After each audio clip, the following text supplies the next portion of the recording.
अस्सलामुअलैकुम, welcome to my channel. सो आज जो है हम एक्सरसाइज 1.2 की कुछ क्वेश्चन सॉल्व कर लेते हैं। जिस तरह हमारे पास क्वेश्चन नंबर 2 गिवन है कि which of the following matrix और ट्रांसपोज टू ईच अदर। हमने ट्रांसपोज को करना है कि एक दूसरे का ये किस तरह ट्रांसपोज हो सकता है। तो इसके लिए हमारे पास ये ए बी सी डी हमारे पास 4 मैट्रिक्स जो है वो गिवन है। तो हमने क्या करना है, हमने देखना है कि कौन सा मैट्रिक्स किस मैट्रिक्स के किया है ट्रांसपोज है। तो हमने ये देखना है। तो हमारे पास मैट्रिक्स ए जो है A1 A2 B1 B2 है।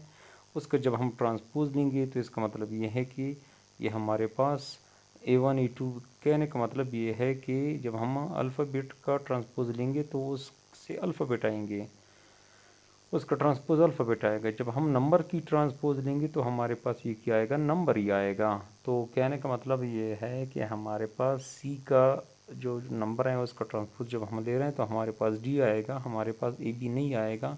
ये हम जनरली जो है कह सकते हैं विदाउट सॉल्विंग दिस। तो हम ए और बी का अगर हम देखें तो सी और डी का इस तरह देखें तो ये हमारे पास जो है इसका ट्रांसपोज।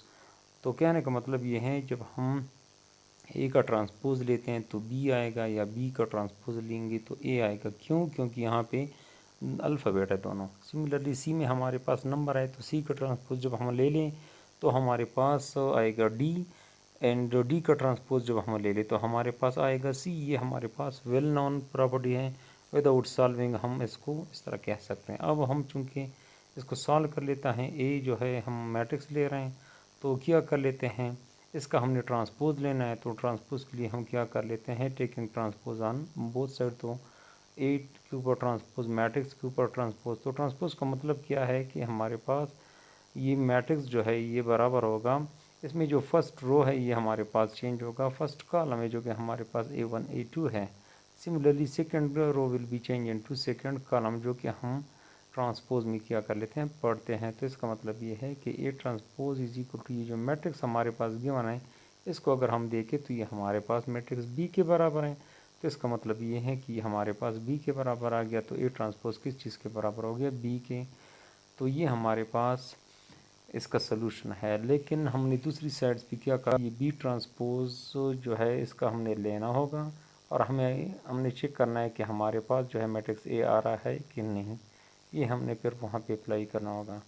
अब हम चेक कर लेते हैं कि सी मैट्रिक्स जो है ये हमारे पास बराबर है -3 1 -1 के और 4 2 7 के।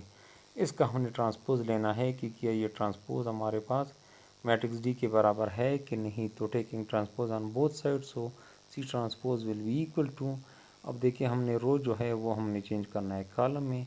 तो हमारे पास ये जो सेकंड रो है ये हमारे पास चेंज हो जाएगा सेकंड कॉलम में। तो 3 -3 1 -1 आएगा। तो second row will be change into second column, जो कि हमारे पास 2 4 7 है। अब सी ट्रांसपोज जो है अगर इस मैट्रिक्स को हम देखें हमारे पास डी के बराबर है, तो इसका मतलब ये है ये हमारे पास डी के बराबर हर एलिमेंट जो है हर एलिमेंट के बराबर। तो सी ट्रांसपोज हमारे पास किस चीज़ के बराबर, जो कि डी के बराबर है। और नेक्स्ट हमने डी ट्रांसपोज लेना है, उसको हमने देखना है कि क्या वो हमारे पास जो है और उस दूसरे मैट्रिक्स सी के बराबर है कि नहीं, ये हमने चेक करना है। तो ये हमारे पास इस मैट्रिक्स की आखिरी